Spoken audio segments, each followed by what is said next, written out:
Alright, so Dark Knight, A True Batman Story is a comic that I knew I wanted to cover, and it's something that a lot of you fans out there have been asking me if I was going to cover.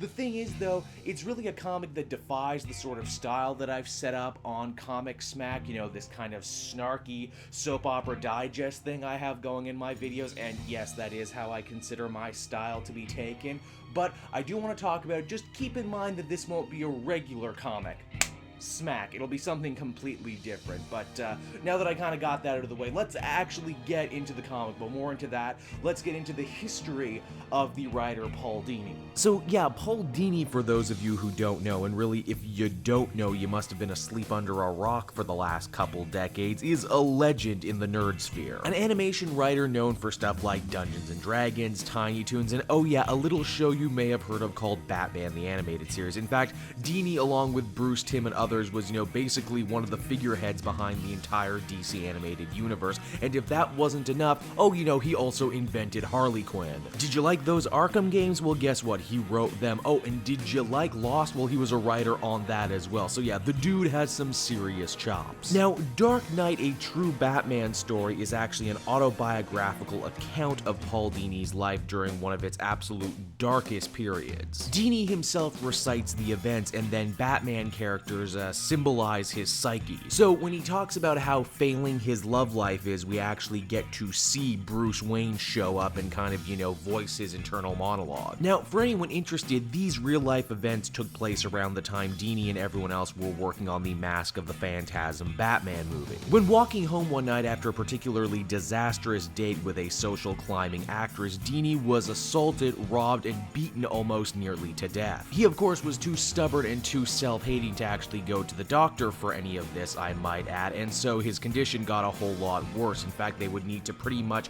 reconstruct a good chunk of his face. This event would end up throwing Paul's life into a massive tailspin and eventually a full-on depression, characterized here by Two-Face. Here's a guy who grew up as a nerd, really believing all the truth, justice, and American way stuff from the comics, you know, really wanting to live the Batman lifestyle, and yet here he is in real life seeing justice go completely unserved by the LAPD, and you know, he really isn't even sure if he wants to stay in animation anymore or stay writing Batman. That's how bad it actually got. And this is just one of several times throughout the comic that, you know, Paul Dini is incredibly transparently honest with, you know, the reader. He talks about the series of psychiatrists that he'd been seeing since he was a child. He talked about his own alcoholism and how he would drink to cope with the pain. He talked about, in one particularly sad and pathetic moment, he left his own Emmy party so he could go home and cut himself. It's all really shocking stuff, but the one that probably sticks in my mind the most is a scene wherein we actually see Paul Dini talk about going to buy a gun after getting mugged, even though, you know, this completely flies in the face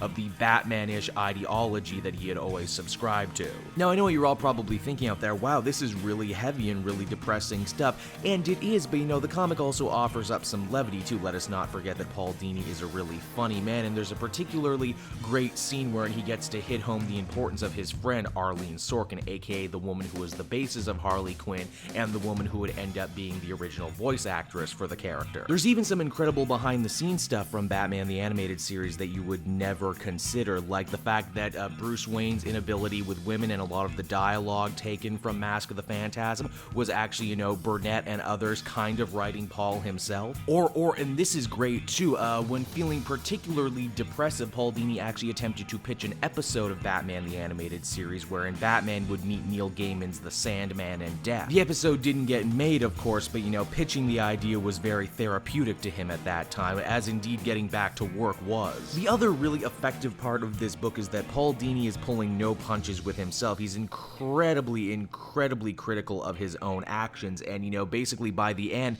the supervillains lay into him for more or less, you know, writing a big long sob story. But you know, the way he puts it, this is therapy, this is working through it, and if anyone can learn something from this story, then well, hey, that's a job well done, isn't it? So yeah, if you couldn't already tell, Joel absolutely fell in love head over heels with Dark Knight, a true Batman story. It is a moving, sometimes funny, gut-wrenchingly sincere look at a man whose work I have always respected and whom I now see in a completely new light. It also looks positively beautiful, and the idea to have Paul Dini's inner conflict characterized by Batman characters, well, I mean, that's just genius. If you're a fan of Batman the Animated Series, Paul Dini, or just good, interesting comics, then I implore you absolutely must check this one out. I was only able to scratch the surface of what makes this such a damn good read. Overall, I would give this one a 10 out of 10. This was kick-ass. But moreover than that, and I rarely say this, Dark Knight, a true Batman story is an actual honest-to-God like work of art. It is also hands down an easy contender for Comic of the Year in 2016. Hey everyone, thanks so much for watching my newest video. I hope you enjoyed it, and while you're here, why not check out another video I have on offer, or maybe if you're feeling in a supportive mood, you want to like or subscribe. And if you want to support the creation of more videos just like this one, then please by all means check out the Cape Joel Patreon. A little bit goes a very long way, and I will see you all next time.